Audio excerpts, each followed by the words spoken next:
Masters, ಎಲ್ಲರಿಗೂ ನಮಸ್ಕಾರ. ಇವತ್ತು 10ನೇ ದಿನ ಸಮಗ್ರ ಸ್ವಾಸ್ಥ್ಯ ಕಾರ್ಯಕ್ರಮಕ್ಕೆ ನಿಮ್ಮೆಲ್ಲರಿಗೂ ಸ್ವಾಗತ. ಇವತ್ತಿನ ಕಾರ್ಯಕ್ರಮವನ್ನು ನಡೆಸ್ಕೊಡೋದಿಕ್ಕೆ ಪಿರಮಿಡ್ ಮಾಸ್ಟರ್ ಬಾಲಕೃಷ್ಣ ಸರ್ ಅವರು ಆಗಮಿಸಿದ್ದಾರೆ. ಅವರನ್ನು ಈ ಕಾರ್ಯಕ್ರಮಕ್ಕೆ ಸ್ವಾಗತಿಸೋಣ.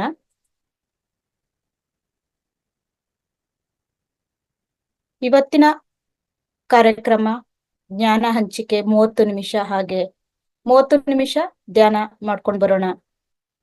ಓಕೆ ಮಾಸ್ಟರ್ಸ್, ಈ ಕಾರ್ಯಕ್ರಮವನ್ನು ಆರಂಭಿಸುವ ಮುಂಚೆ ಬ್ರಹ್ಮರ್ಷಿ ಪಿತಾಮಹ ಪತ್ರಿಜಿ ಗುರುಗಳನ್ನು ಸ್ಮರಿಸುತ್ತಾ, ಮಹಾವತಾರ್ ಫೌಂಡೇಶನ್ನ ರಂಗನಾಥ್ ಗುರುಗಳಿಗೆ ಕೃತಜ್ಞತೆಗಳನ್ನು ಸಲ್ಲಿಸುತ್ತಾ ಇವತ್ತಿನ ಕಾರ್ಯಕ್ರಮವನ್ನು ಪ್ರಾರಂಭಿಸೋಣ.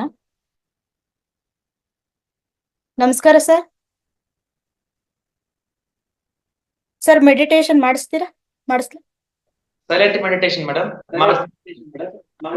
ಆದ್ಮೇಲೆ ನೀವು ಹೇಳ್ರಿ, ನಾನು ಅಷ್ಟೊಳಗೆ ನಾನೆಲ್ಲ ಹೇಳ್ತೀನಿ. Silent meditation. Silent sir? Silent meditation. Okay okay ನಾನು ಎಲ್ಲ ಇನ್ಸ್ಟ್ರಕ್ಷನ್. ಓಕೆ ಮಾಸ್ಟರ್ಸ್, ಎಲ್ಲರಿಗೂ ನಮಸ್ಕಾರ ಮಾಸ್ಟರ್ಸ್. ಒಂದು ಹಾಫ್ ಅನ್ ಅವರ್ ಮೆಡಿಟೇಷನ್ ಆದ್ಮೇಲೆ ಸಬ್ಜೆಕ್ಟ್ ಮಾಡೋಣ. ಆತ್ಮಜ್ಞಾನದ ಬಗ್ಗೆ, ಒಂದು ಚಕ್ರಗಳ ಬಗ್ಗೆ, ಒಂದು ಸಬ್ಜೆಕ್ಟ್ ಬಗ್ಗೆ ತಿಳ್ಕೊಳ್ಳೋಣ. ಎರಡು ಕೈ ಕ್ರಾಸ್ ಮಾಡ್ರಿ ಮಾಸ್ಟರ್ಸ್. ಎರಡು ಕಾಲ್ ಕ್ರಾಸ್ ಮಾಡ್ಕೊಳ್ರಿ. ಎಲ್ಲರೂ ವಿಡಿಯೋಸ್ ಆನ್ ಮಾಡ್ರಿ. ವಿಡಿಯೋಸ್ ಆನ್ ಮಾಡಿ ಧ್ಯಾನ ಮಾಡಿದ್ರೆ ನಮ್ಗೆ ಎನರ್ಜಿ ಬರುತ್ತೆ. ವಿಡಿಯೋಸ್ ಆಫ್ ಮಾಡ್ಕೊಂಡು ಧ್ಯಾನ ಮಾಡಿದ್ರೆ ಅದು ನಾಟೆ ಎನರ್ಜಿ ಅಷ್ಟೊಂದು ಬರೋದು ನಮ್ಗೆ. ವಿಡಿಯೋ ಆನ್ ಮಾಡ್ಕೊಂಡು ಧ್ಯಾನ ಮಾಡಿದ್ರೆ ಟ್ರಿಬಲ್ ಎನರ್ಜಿ ಬರುತ್ತೆ. ಎಲ್ಲರೂ ವಿಡಿಯೋ ಆನ್ ಮಾಡ್ಕೊಡ್ರಿ. ಯಾರು ಕಂಫರ್ಟಬಲ್ ಇದೆ ಅವ್ರಿಗೆ. ಎಸ್, ಲಕ್ಷ್ಮಿ ಮೇಡಮ್ ಅವರು, ಗುರುರಾಜ್, ಜಯಲಕ್ಷ್ಮಿ, ರಾಧಾ, ನಾಗರಾಜ್. ಓಕೆ, ಎರಡು ಕೈ ಕ್ರಾಸ್ ಮಾಡ್ಕೊಡ್ರಿ. Close your eyes. ಸಹಜ ಉಸಿರಾಟದ ಮೇಲೆ ಗಮನ ಇರಲಿ. ಆಲೋಚನೆಗಳು ಬಂದ್ರೆ ಕಟ್ ಮಾಡ್ರಿ. ಉಚ್ಛ್ವಾಸ ನಿಶ್ವಾಸವನ್ನು ಗಮನಿಸ್ತಾ ಇರೋನು. ಒಳ ಹೋಗ್ತಕ್ಕಂಥ ಗಾಳಿ, ಹೊರಗೆ ಬರ್ತಕ್ಕಂಥ ಗಾಳಿನ ಗಮನಿಸ್ತಾ ಇರೋನು. ಮಧ್ಯದಲ್ಲಿ ಆಲೋಚನೆಗಳು ಬಂದ್ರೆ ಕಟ್ ಮಾಡಬೇಕು.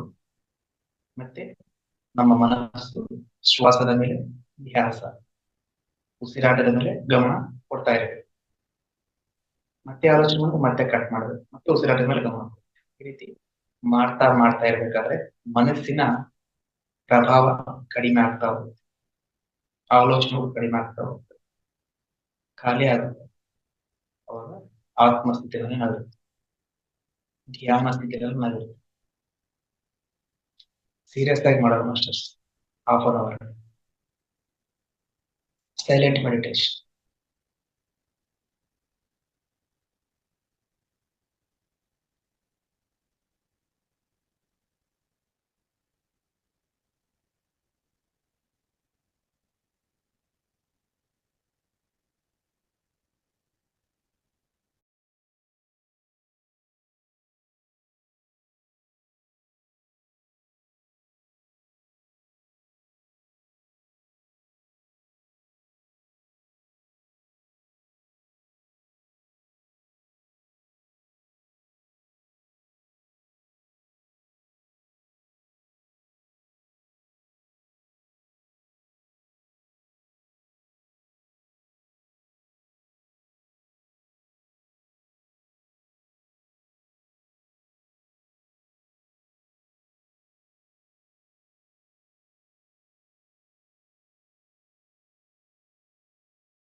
2 ನಿಮಿಷಗಳು ಮಾಸ್ಟರ್ಸ್.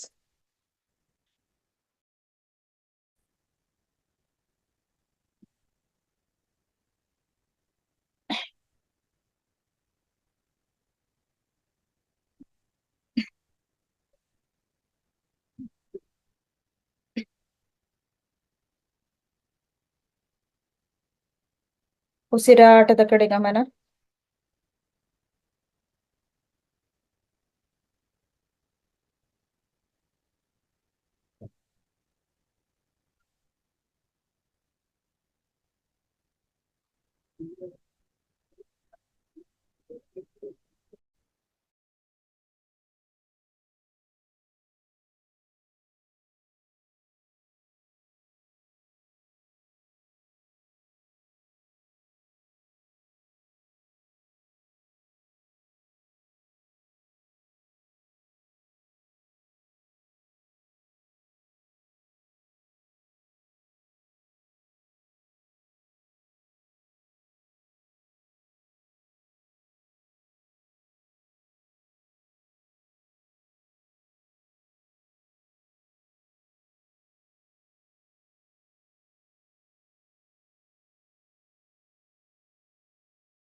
ಮೂವತ್ತು ಸೆಕೆಂಡುಗಳು.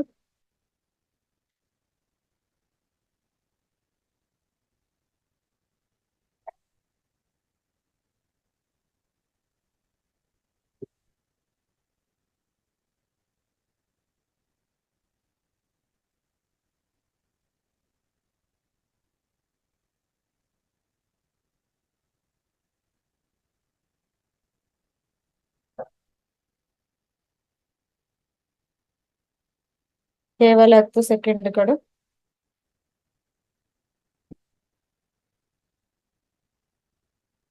ಮಾಸ್ಟರ್ಸ್, ಎಲ್ಲರೂ ನಿಧಾನವಾಗಿ ದೇಹ ಎಚ್ಚರಿಕೆಗೆ ಮರಳೋಣ.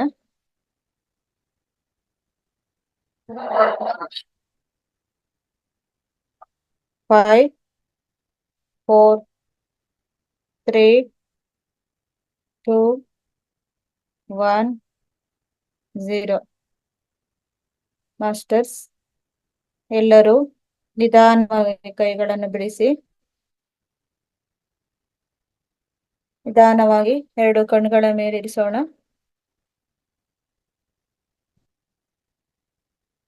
ನಿಧಾನವಾಗಿ ಹಾಗೆ 5 ಸೆಕೆಂಡುಗಳು. 5, 4, 3, 2, 1, 0. ಈಗ ನಿಧಾನವಾಗಿ ಕೈಗಳನ್ನು ಕೆಳಗಿಳಿಸಿ ಮೃದುವಾಗಿ ಕಣ್ಣುಗಳನ್ನು ಬಿಡೋಣ. ಓಕೆ ಮಾಸ್ಟರ್ಸ್, ಇಲ್ಲಿವರೆಗೂ ಅದ್ಭುತವಾದ ಧ್ಯಾನವನ್ನು ಮಾಡ್ಕೊಂಡು ಬಂದಿದ್ದೇವೆ. ಪ್ರಕೃತಿ ಮಾತೆಗೆ ಕೃತಜ್ಞತೆಗಳನ್ನು ಸಲ್ಲಿಸೋಣ. ಧನ್ಯವಾದಗಳು. ನಮಸ್ಕಾರ ಸರ್, ನಿಮಗೆ ಈ ಕಾರ್ಯಕ್ರಮಕ್ಕೆ ಸ್ವಾಗತ. ಸರ್, ಮಾಸ್ಟರ್ಸ್ 7 ಜನ ಮಾಸ್ಟರ್ಸ್ ಇದ್ದಾರೆ. ಹಾಗಾಗಿ ಒಂದು ಅರ್ಧ ಗಂಟೆಗಳ ಕಾಲ ನಮಗೆ ಜ್ಞಾನವನ್ನು ಕೊಡಬೇಕಾಗಿ ವಿನಂತಿ sir. Okay madam. Okay sir, thank you. Okay masters, ಮೊಟ್ಟಮೊದಲಾಗಿ ನಮ್ಮೆಲ್ಲರ ಗುರುಗಳಾಗಿರ್ತಕ್ಕಂತಹ ಬ್ರಹ್ಮರ್ಷಿ ಪಿತಾಮಹ ಪತ್ರಿ ಸರ್ ಗುರುಗಳ ಪಾದ ಪದ್ಮಗಳನ್ನು ಕುರಿತು ಅಷ್ಟ ನಮಸ್ಕಾರ ಮಾಡ್ಕೊಳ್ತಾ, ಗುರುಮಾತಾ ಸ್ವರ್ಣಮಾಲ ಪತ್ರಿಜಯಮ್ಮನವರ ಪಾದ ಪದ್ಮಗಳಿಗೆ 1 ಕೋಟಿ ಸಾಷ್ಟಾಂಗ ನಮಸ್ಕಾರ ಮಾಡ್ಕೊಳ್ತಾ, ಬ್ರಹ್ಮಶ್ರೀ ತಟವರ್ತಿ ವೇದವಾಕರು ಬ್ರಹ್ಮ ವಿದ್ಯರಿಷ್ಟ ತಟವರ್ತಿ ರಾಜಲಕ್ಷ್ಮೀನವರ ಪಾದ ಪದ್ಮಗಳಿಗೆ 1 ಕೋಟಿ ಸಾಷ್ಟಾಂಗ ನಮಸ್ಕಾರ ಮಾಡ್ಕೊಳ್ತಾ, ಮಹಾತಾರ್ ಫೌಂಡೇಶನ್ ಅನ್ನು ನಡ್ಕೊಂಡು ಬರ್ತಕ್ಕಂತಹ ರಂಗನಾಥ್ ಸರ್ ಅವ್ರಿಗೂ ಆಂಕರಿಂಗ್ ಮಾಡಿರ್ತಕ್ಕಂತಹ ಮೇಡಮ್ ಹೆಸರು ಗೊತ್ತಿಲ್ಲ, ಅಶ್ವಿನಿ ಅಶ್ವಿನಿ ಮೇಡಮ್ ಅಶ್ವಿನಿ ಅವರದ್ದು, ಥ್ಯಾಂಕ್ ಯು ಸರ್. ಜಿಮ್ನಲ್ಲಿ ಪಾಲ್ಗೊಂಡಿರ್ತಕ್ಕಂತಹ ಹಾತಮಂದರು ಎಲ್ಲರಿಗೂ ಅನಂತಪರ ಮಾಸ್ಟರ್ಸ್. ಮತ್ತೆ ಅದ್ಭುತವಾಗಿರ್ತಕ್ಕಂತಹ ನಾವು ಸೈಲೆಂಟ್ ಮೆಡಿಟೇಷನ್ ಮಾಡಿದ್ವಿ. ಎಷ್ಟೋ ಭಾಗ್ಯ, ಎಷ್ಟೋ ಜನ್ಮಗಳ ಪುಣ್ಯದ ಫಲ ಈ ಧ್ಯಾನ ನಮಗೆ ಸಿಕ್ಕಿದೆ. ಈ ಧ್ಯಾನವನ್ನ ನೀವು ಸರಿಯಾಗಿ ಮಾಡ್ತಾ ಹೋಗಿರೋದಂದ್ರೆ ಎಷ್ಟೋ ಲೆಕ್ಕ ಇಲ್ಲದಷ್ಟು ಲಾಭಗಳನ್ನು ಪಡ್ಕೊಳ್ತೀವಿ, ಎಷ್ಟೋ ಜ್ಞಾನವನ್ನು ಪಡ್ಕೊಳ್ತೀವಿ, ಉನ್ನತವಾಗಿರ್ತಕ್ಕಂತಹ ಉರ್ದುಲೋಕಗಳಿಗೆ ಹೋಗ್ತೀವಿ ಮತ್ತು ಇಹಲೋಕದಲ್ಲಿ ಸಹ ನಾವು ಹಾಯಾಗಿ ಆನಂದವಾಗಿ ತೃಪ್ತಿಯಾಗಿ ಜೀವನವನ್ನ ಜೀವಿಸ್ತೀವಿ. ಅಷ್ಟೇ ಅಲ್ಲದೆ ಸಮಸ್ತ ಕರ್ಮಗಳನ್ನ ಸಹ ಕಳ್ಕೊಂತೀವಿ, ಎಷ್ಟೋ ಜ್ಞಾನವನ್ನು ಬೆಳೆಸ್ಕೊಂತೀವಿ, ಸಮಸ್ತ ದುಃಖದಿಂದ ಬಿಡುಗಡೆ ಆಗ್ತೀವಿ, ಆನಂದ ಸ್ಥಿತಿಯಲ್ಲಿ ನಾವಿರ್ತೀವಿ, ಎಲ್ಲರಿಗೂ ಮಾರ್ಗದರ್ಶನ ಆಗಿರ್ತೀವಿ. ಎಲ್ಲಾ ಜನರು ಜೀವಿಸೋದು ಒಂದು ರೀತಿ ಆದ್ರೆ ಒಬ್ಬ ಧ್ಯಾನಿ ಜೀವಿಸೋದು ಇನ್ನೊಂದು ರೀತಿ.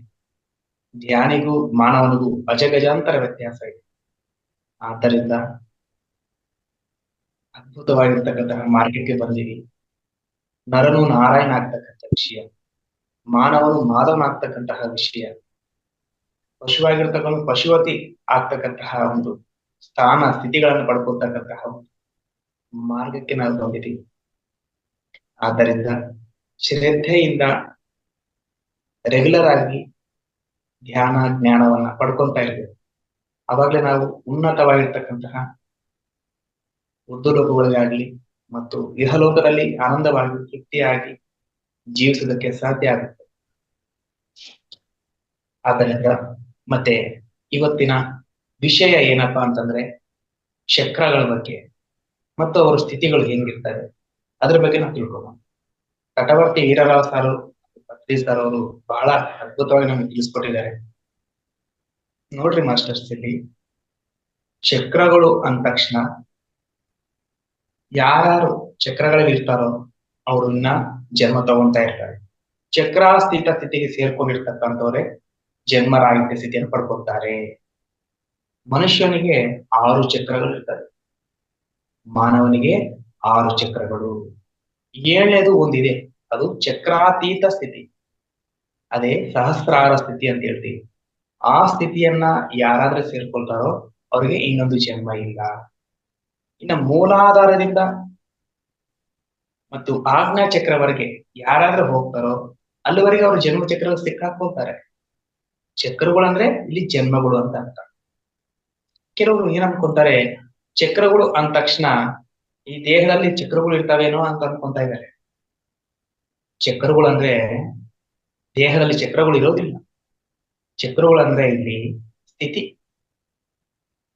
ಮನುಷ್ಯನಿಗೆ 6 ಚಕ್ರಗಳು ಅಂತಂದೆ. ಯಾವುವು? ಒಂದು ಮೂಲಾಧಾರ, ಸ್ವಾಧಿಷ್ಠಾನ, ಮಣಿಪೂರಕ, ಅನಾಹತ, ವಿಶುದ್ಧ, ಆಜ್ಞಾ. ಮತ್ತೆ 7ನೇದಾಗಿರ್ತಕ್ಕಂಥದ್ದು ಚಕ್ರಾತೀತ ಸ್ಥಿತಿ ಅಂದ್ರೆ ಸಹಸ್ರಾರ ಸ್ಥಿತಿ ಅಂದ್ರೆ ನಿರ್ಗುಣ ಸ್ಥಿತಿ.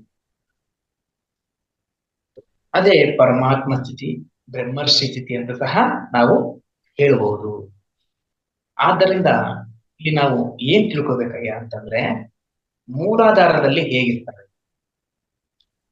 ಮೂಲಾಧಾರ ಚಕ್ರದಲ್ಲಿ ಇರ್ತಕ್ಕಂಥವ್ರು ಮೂಲ ಪ್ಲಸ್ ಆಧಾರ ಯಾವಾಗ್ಲೂ ಕಣ್ಣಿಗೆ ಕಾಣತಕ್ಕಂಥದ್ರ ಮೇಲೆ, ಈ ಶರೀರದ ಮೇಲೆ ಮತ್ತು ದೇಹ ಸಂಬಂಧಪಟ್ಟಿರ್ತಕ್ಕಂಥ ಸ್ಥಿತಿಯಲ್ಲಿ, ದೇಹ ಸ್ಥಿತಿಯಲ್ಲಿ ಮತ್ತು ಕುಟುಂಬ, ನನ್ನ ಕುಟುಂಬ, ನನ್ನ ಹೆಂಡತಿ, ನನ್ನ ಗಂಡ, ನನ್ನ ಮಕ್ಕಳು, ನನ್ನ ಸಂಸಾರ ಎಂಬುದ್ರ ಮೇಲೆನೆ ಫೋಕಸ್ ಮಾಡ್ತಾ ಇರ್ತಾರೆ. ಯಾರು? ಮೂಲಾಧಾರ ಚಕ್ರದಲ್ಲಿ ಇರ್ತಕ್ಕಂಥವ್ರು. ಅದಕ್ಕೋಸ್ಕರ ಚೆನ್ನಾಗಿ ದುಡಿದು ಚೆನ್ನಾಗಿ ಎಂಜಾಯ್ ಮಾಡಬೇಕು. ಕೇವಲ ಊಟಕ್ಕೋಸ್ಕರನೇ ಜೀವನ ಮಾಡ್ತಕ್ಕಂಥವ್ರು. ಬಹಳ ಬರೀ ತಿಂಡಿ ಬಗ್ಗೆ, ದೇಹನೇ ನೋಡ್ಕೊಂತಾರೆ, ದೇಹ ಸುಖದ ಬಗ್ಗೆ, ತನ್ನ ಕುಟುಂಬದ ಬಗ್ಗೆ, ತನ್ನ ಮಕ್ಕಳ ಬಗ್ಗೆ, ತನ್ನ ಇನ್ಕಮ್ ಬಗ್ಗೆ ಅಷ್ಟೇ. ಮತ್ತು ಎಂಜಾಯ್ಮೆಂಟ್. ಇವ್ರು ಯಾರು? ಮೂಲಾಧಾರದಲ್ಲಿರ್ತಕ್ಕಂಥವ್ರು. ಇನ್ನು ಬೇರೊಂದು ವಿಷಯದ ಬಗ್ಗೆ ಆಲೋಚನೆ ಮಾಡೋದಿಲ್ಲ. ಅವರು ಏನ್ ಹೇಳ್ಬೇಕಂದ್ರೆ, ಗುಣಗಳಲ್ಲಿ ನಾವು 3 ಗುಣಗಳು ಅಂತ ಹೇಳ್ತೀವಿ. ಯಾವುವು? ತಮೋಗುಣ, ರಜೋಗುಣ, ಸಾತ್ವಿಕ. ತಮೋಗುಣದಲ್ಲಿ ಯಾರಿರ್ತಾರೆ? ಮೂಲಾಧಾರದಲ್ಲಿರ್ತಕ್ಕಂಥವ್ರು. ಮೂಲಾಧಾರ ಚಕ್ರ ಇರ್ತಕ್ಕಂಥವ್ರು ತಮೋಗುಣ ಸ್ಥಿತಿಯಲ್ಲಿ ಇರ್ತಾರೆ. ಅಂದ್ರೆ ಕುಂಭಕರ್ಣ ತರ, ಕಾನ ಪೀನ ಸೋನ, ಊಟ ಮಾಡೋದು ಆ ಸ್ಥಿತಿನಲ್ಲಿ ಇರ್ತಕ್ಕಂಥವ್ರು. ಅಂದ್ರೆ ಸಿಂಪಲ್ ಆಗಿ ಹೇಳ್ಬೇಕಂದ್ರೆ ದೇಹ ಸ್ಥಿತಿನಲ್ಲಿ ಇರ್ತಕ್ಕಂಥವ್ರು ಅಷ್ಟೇ. ಆದ್ಮೇಲೆ ಮೂಲಾಧಾರ ಅಂದ್ರೆ ಸ್ವಾದಿಷ್ಠಾನ. ಸ್ವ ಪ್ಲಸ್ ಏನಾಗ್ತದೆ? ಸ್ವ ಪ್ಲಸ್ ಅಧಿಷ್ಠಾನ. ಸ್ವಾದಿಷ್ಠಾನ ಚಕ್ರದಲ್ಲಿ ಹೇಗಿರ್ತಾರಪ್ಪ ಅಂತಂದ್ರೆ, ಮೂಲಾಧಾರದಲ್ಲಿ ಬಂದು ದೇಹ ಸ್ಥಿತಿಯಲ್ಲಿ ಇರ್ತಾರೆ. ಸ್ವಾದಿಷ್ಠಾನದಲ್ಲಿ ಅಂದ್ರೆ ಸ್ವ ಪ್ಲಸ್ ಅಧಿಷ್ಠಾನ ಅಂದ್ರೆ ಇಲ್ಲಿ ಮನೋಸ್ಥಿತಿನಲ್ಲಿ ಇರ್ತಾರೆ.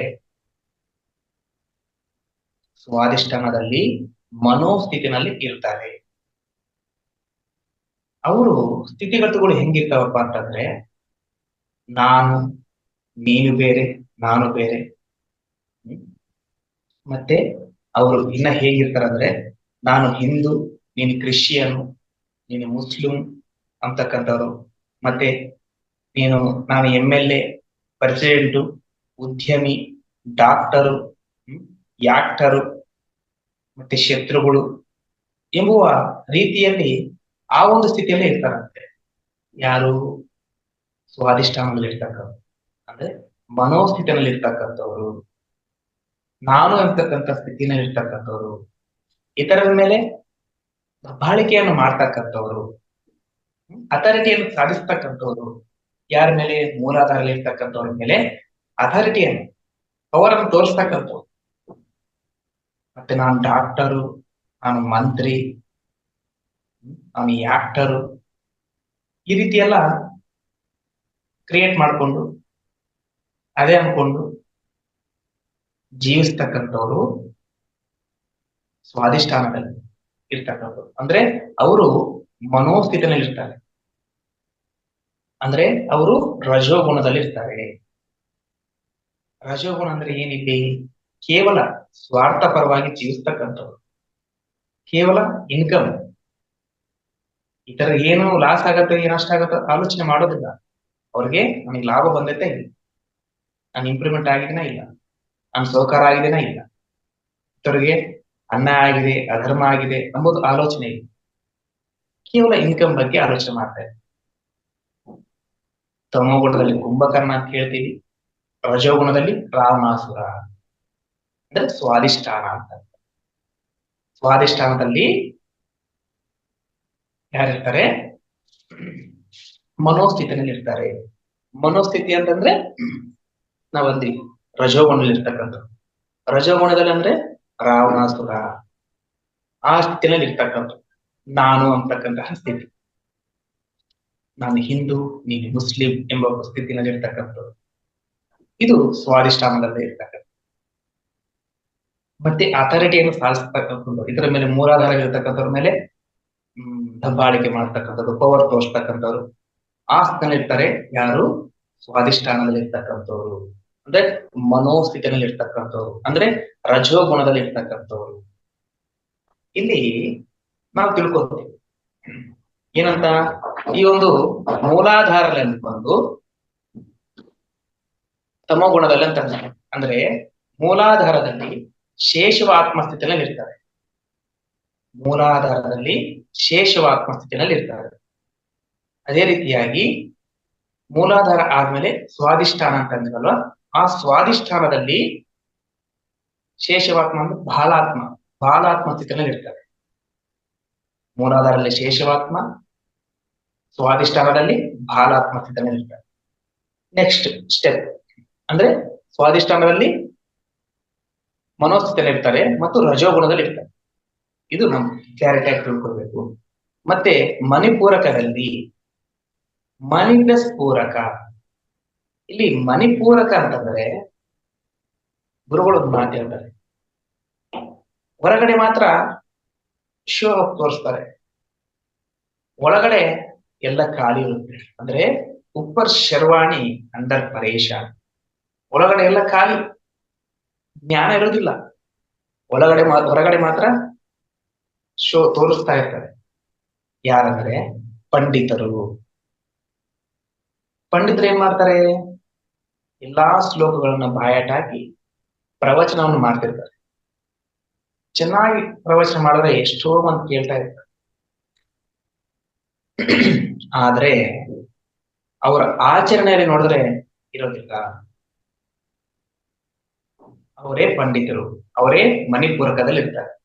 ಹೊರಗಡೆ ಮಾತ್ರ ನೋಡೋದಕ್ ಮಾತ್ರ ಒಳ್ಳೆ ಸಂತರು, ಪರಮಾತ್ಮ ಅನ್ಕೋಬೇಕು.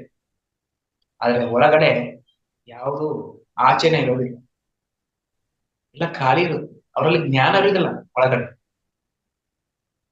ಅವರು ಪಂಡಿತರಂತೀವಿ, ಅವರೇ ಮಣಿಪೂರಕದಲ್ಲಿ ಇರ್ತಾರೆ. ಮತ್ತೆ ಅಂದ್ರೆ ಅವರು ಸಾತ್ವಿಕದಲ್ಲಿ ಇರ್ತಾರೆ, ಸಾತ್ವಿಕ ಗುಣದಲ್ಲಿ ಇರ್ತಾರೆ, ಸ್ವಲ್ಪ ಸೇವೆ ಸಹ ಮಾಡ್ತಾರೆ.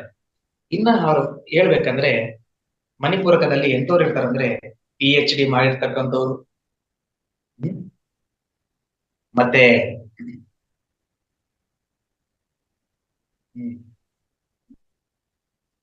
ಪ್ರೊಫೆಸರ್ ಆಗಿರ್ತಾರೆ, ಸಂಗೀತಗಾರರಾಗಿರ್ತಾರೆ, ವಿಜ್ಞಾನಿಗಳಾಗಿರ್ತಾರೆ, ಅಂದ್ರೆ ಸೈಂಟಿಸ್ಟ್ ಆಗಿರ್ತಾರೆ.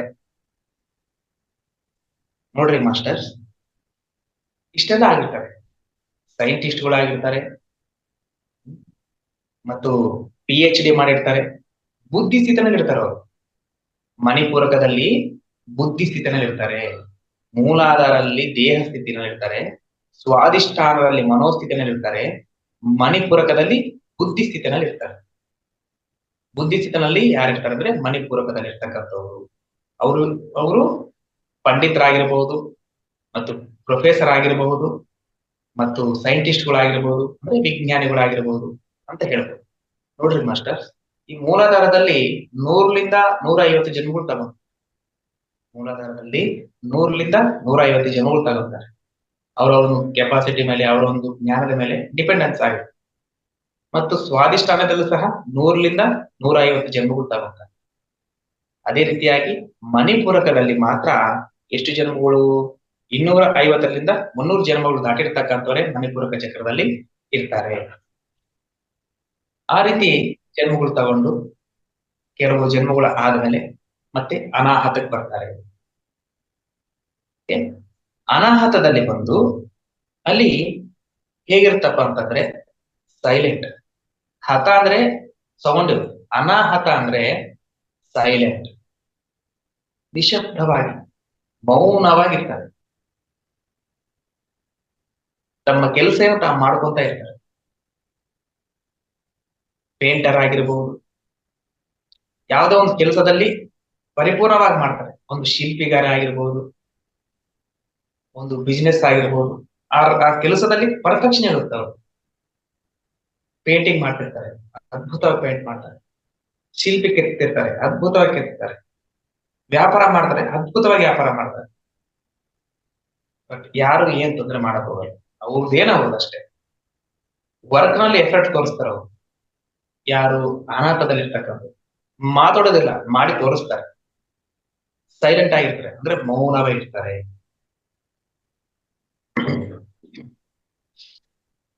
ಮತ್ತೆ ಇದಾದ್ಮೇಲೆ ನೋಡ್ರಿ, ನಾವು ತಿಳ್ಕೊಂಡಿವಿ ಮೂಲಾಧಾರದಲ್ಲಿ ಶೇಷವಾತ್ಮ, ಸ್ವಾಧಿಷ್ಠಾನದಲ್ಲಿ ಬಾಲಾತ್ಮ, ಮಣಿಪೂರಕದಲ್ಲಿ ಯುವಾತ್ಮ, ಅನಾಹತದಲ್ಲಿ ಪ್ರೌಢಾತ್ಮ. ಆತ್ಮಗಳು ನೋಡ್ರಿ, ದೇಹದಲ್ಲಿರ್ತಕ್ಕಂಥ ಏಜೆ ಬೇರೆ, ಆತ್ಮದಲ್ಲಿರ್ತಕ್ಕಂಥ ಏಜ್ಗಳೇ ಬೇರೆ. ಪರಿಪೂರ್ಣ ಜ್ಞಾನವನ್ನು ಹೊಂದುತ್ತಾ ಹೋಗಂಗೆಲ್ಲ ಪ್ರೌಢಾತ್ಮ, ಆಮೇಲೆ ವೃದ್ಧಾತ್ಮ ಆಗ್ತಾನೆ, ಆಮೇಲೆ ವಿಮುಕ್ತಾತ್ಮ ಆಗ್ತಾನೆ, ಆಮೇಲೆ ಪರಮಾತ್ಮನಾಗ್ತಾನೆ. ಓಕೆ, ಇಲ್ಲಿ ವಿಶುದ್ಧ ಚಕ್ರದಲ್ಲಿ ಯಾರು ಅನಾಹತ ಚಕ್ರದಲ್ಲಿರ್ತಕ್ಕಂಥವ್ರು ಮೌನವಾಗಿರ್ತಾರೆ, ಸೈಲೆಂಟ್ ಆಗಿರ್ತಾರೆ, ವೇದಾಂತಿಗಳಾಗಿರ್ತಾರೆ, ವೇದ ಜ್ಞಾನವನ್ನ ಓದಿರ್ತಾರೆ, ಅವರು ಜ್ಞಾನವನ್ನ ತಿಳ್ಕೊಂಡಿರ್ತಾರೆ, ಭಗವಂತನ ಬಗ್ಗೆ ಗೊತ್ತಾಗಿರುತ್ತೆ, ಆದ್ರೆ ಆಚರಣೆ ಇರೋದಿಲ್ಲ. ಭಗವಂತರ ಬಗ್ಗೆ ತಿಳ್ಕೊಂಬದಕ್ಕೆ ಪ್ರಯತ್ನ ಮಾಡೋದಿಲ್ಲ. ವೇದಾಂತಿಗಳು ಅಂತ ಹೇಳ್ತಾರೆ ಯಾರು ಅನಾಹತದಲ್ಲಿರ್ತಕ್ಕಂಥವ್ರು. ಮಣಿಪೂರಕದಲ್ಲಿರ್ತಕ್ಕಂಥವ್ರು ಪಂಡಿತರು ಅಂತ ಹೇಳ್ತೀವಿ.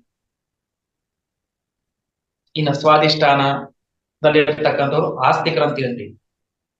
ಮೂಲಾಧಾರ ಇರ್ತಕ್ಕಂಥವ್ರು ನಾಸ್ತಿಕರು. ಮೂಲಾಧಾರ ಇರ್ತಕ್ಕಂಥವ್ರು ನಾಸ್ತಿಕರು, ಸ್ವಾಧಿಷ್ಠಾನದಲ್ಲಿರ್ತಕ್ಕಂಥವ್ರು ಆಸ್ತಿಕರು, ಮಣಿಪೂರಕದಲ್ಲಿರ್ತಕ್ಕಂಥವ್ರು ಪಂಡಿತರು, ಅನಾಹತದಲ್ಲಿರ್ತಕ್ಕಂಥವ್ರು ವೇದಾಂತಿಗಳು.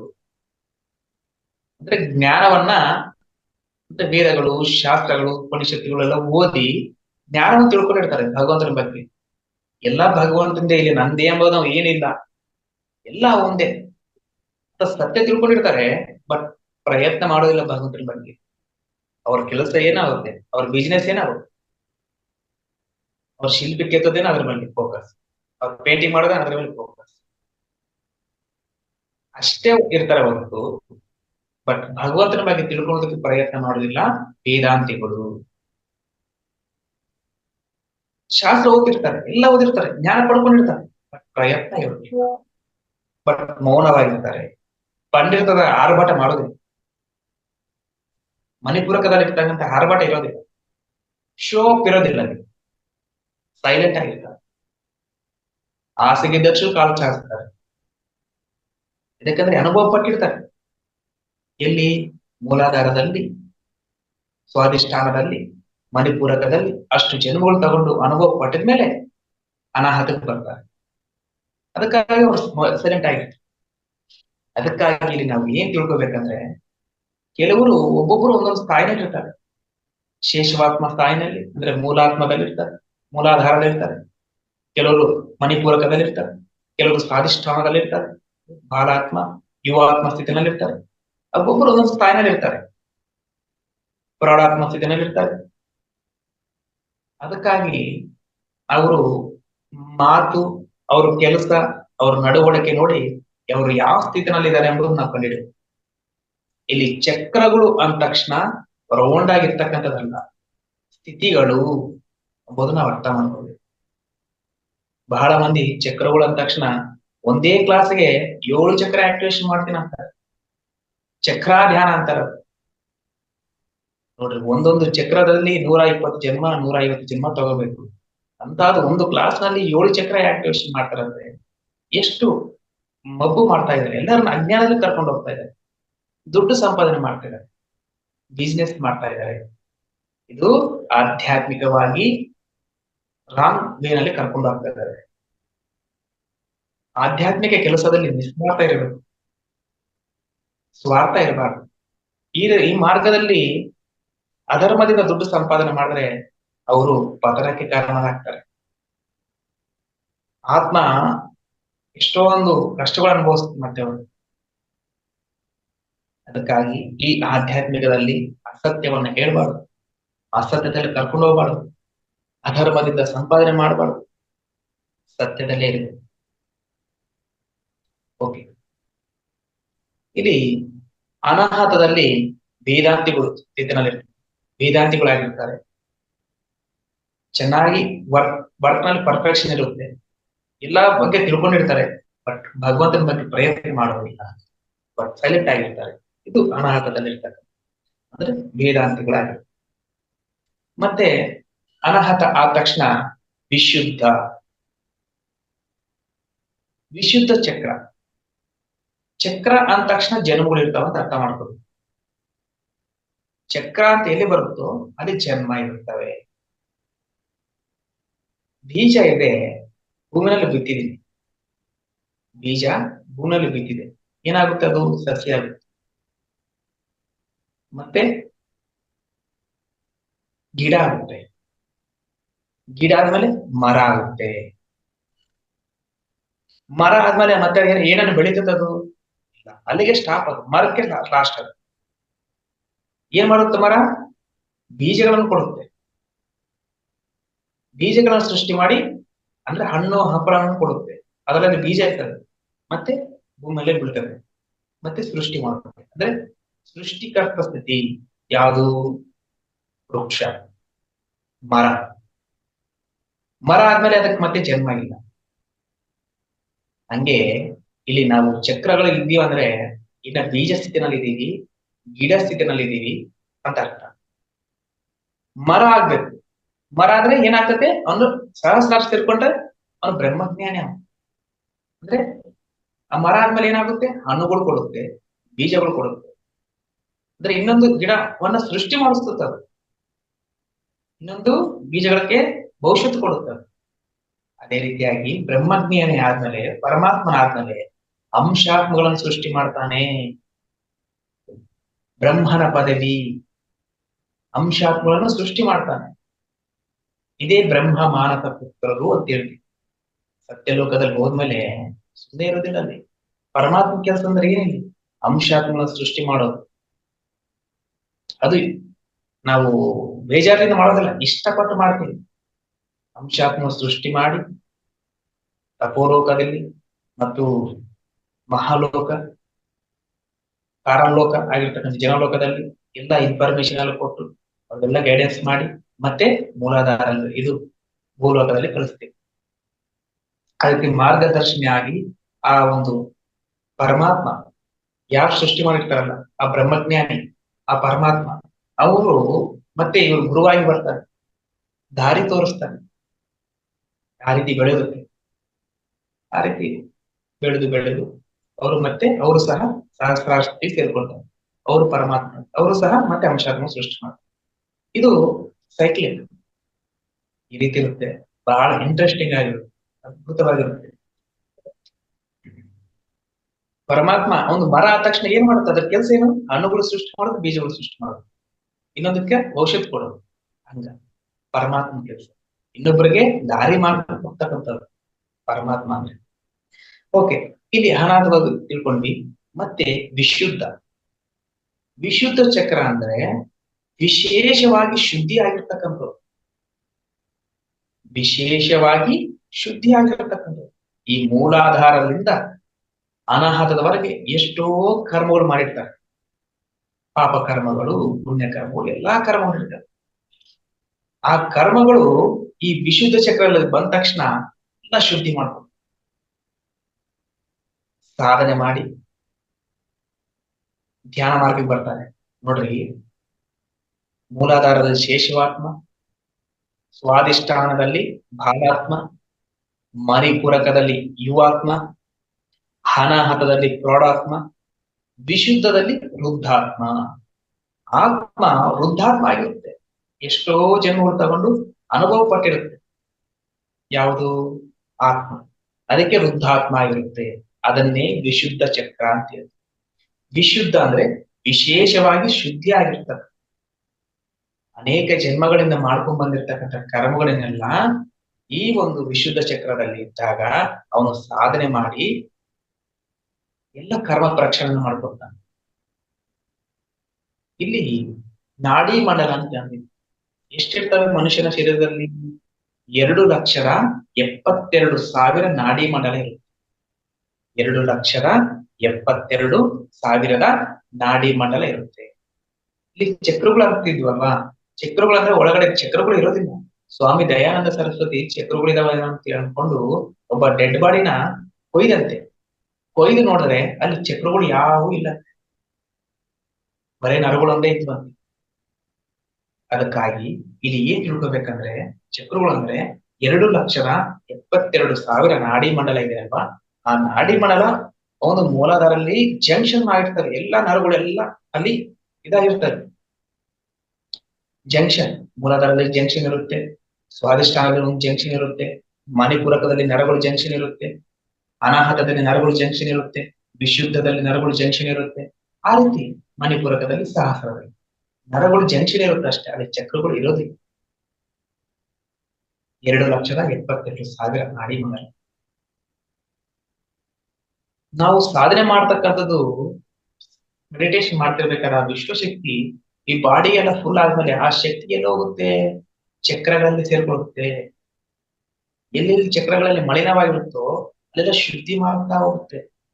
ಆ ಎನರ್ಜಿ ಎಲ್ಲ ಚಕ್ರಗಳಲ್ಲಿ ಆಕ್ಟಿವೇಶನ್ ಆಗ್ತಾ ಹೋಗುತ್ತೆ, ಫುಲ್ಫಿಲ್ ಆಗ್ತಾ ಹೋಗ್ತಾರೆ. ಅದಕ್ಕೆ ಧ್ಯಾನ ಸರಿಯಾಗಿ ಮಾಡಬೇಕು ಅಂತ.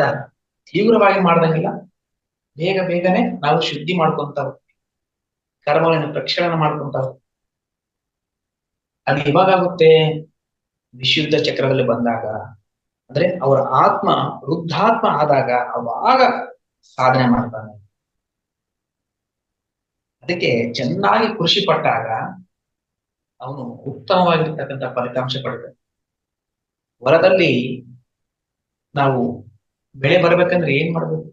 ಮಣ್ಣಲ್ಲಿ ಸಡಿಲ ಮಾಡ್ಬೇಕು, ಗೊಬ್ಬರ ಹಾಕ್ಬೇಕು, ಎಲ್ಲ ನೀಟಾಗಿ ಇದು ಮಾಡ್ಬೇಕು, ಬೀಜ ಬಿತ್ತಬೇಕು, ನೀರ್ ಹಾಕ್ಬೇಕು, ಅದಕ್ಕೆ ಕಾವಲು ಕಾಯಬೇಕು, ಗಿಡ ಬೆಳಿತೈತೆ, ರಕ್ಷಣೆ ಮಾಡ್ಬೇಕು, ಬೇರೆ ಬೇರೆ ಯಾವನ ಬಂದ್ರೆ ಅದನ್ನೆಲ್ಲ ಕಿತ್ತಾಕ್ಬೇಕು, ಅವಾಗ ಫಲ ಕೊಡುತ್ತೆ. ಅಷ್ಟು ಪ್ರೋಸೆಸ್ ಇದೆ ಒಂದು ಫಲ ಬರ್ಬೇಕಂದ್ರೆ, ಬೆಳೆ ಬರ್ಬೇಕಂದ್ರೆ ಅಷ್ಟು ಪ್ರೋಸೆಸ್ ಇದೆ.